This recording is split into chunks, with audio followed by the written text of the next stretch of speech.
అబ్బో ఇక్కడ కేజీ చీరలు కొంటే అర కేజీ చీరలు ఫ్రీ అంట. మంగళ్య షాపింగ్ మాల్ కేజీల్లో సేల్, టన్నుల్లో ఆనందం. దేశ రాజధాని ఢిల్లీని భారీ వర్షాలు ముంచెత్తుతున్నాయి. ఢిల్లీ ఎన్సీఆర్లో శుక్రవారం కుండపోత వాన కురిసింది. ఆగస్టు తొలి 7 రోజుల్లో ఢిల్లీలో 127 మిల్లీమీటర్ల వర్షపాతం నమోదైంది. 2011 తరువాత ఈ నెలలో ఇదే అత్యధిక వర్షపాతం.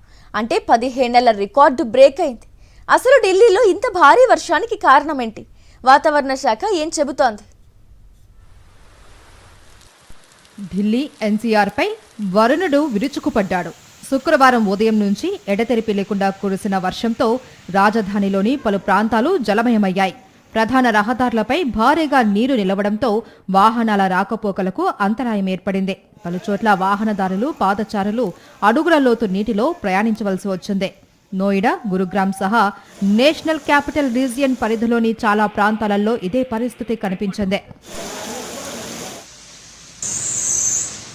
ఆగస్టు నెల తొలి 7 రోజుల్లో ఢిల్లీలో 127 మిల్లీమీటర్ల రెయిన్ఫాల్ రికార్డ్ అయింది.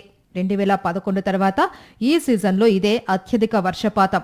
అలాగే పాలం ఏరియాలో కూడా 24 గంటల్లో అత్యధిక వర్షపాతం నమోదైంది. ఉత్తర భారతంపై విస్తరించిన పలు వాతావరణ వ్యవస్థలు ఏకకాలంలో ప్రభావం చూపిస్తూ ఉండటమే ఢిల్లీలో కుండపోతకు కారణంగా వాతావరణ శాఖ అధికారులు చెబుతున్నారు. గంగానగర్ నుంచి ఢిల్లీ మీదుగా రుతుపవన ద్రోణి కొనసాగుతోంది.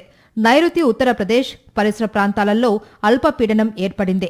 దీనికి అనుబంధంగా సుమారు 4.5 కిలోమీటర్ల ఎత్తు వరకు సైక్లోనిక్ సర్క్యులేషన్ కొనసాగుతోంది. మరోవైపు వాయువ్య భారతంలో వెస్టర్న్ డిస్టర్బెన్స్ ప్రభావం కూడా ఉంది. ఈ 3 వ్యవస్థల ప్రభావంతో ఉత్తర భారతంలో విస్తృతంగా వర్షాలు కురుస్తున్నాయి. శుక్రవారం నాటి భారీ వర్షాలతో పోలిస్తే శనివారం వర్ష తీవ్రత కొంత తగ్గే అవకాశం ఉంది అని ఐఎండీ తెలిపింది.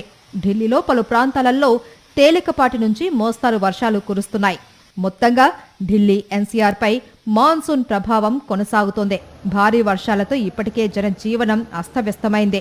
వర్ష తీవ్రత తగ్గినా నార్త్ ఇండియాలో చురుగ్గా కదులుతున్న రుతుపవనాల కారణంగా ఢిల్లీలో మరికొన్ని రోజులు వర్షాలు కొనసాగే అవకాశం ఉంది. మరిన్ని అప్డేట్స్ కోసం ఛానల్ ను సబ్స్క్రైబ్ చేయండి. నోటిఫికేషన్స్ కోసం బెల్ ఐకాన్ పై క్లిక్ చేయండి.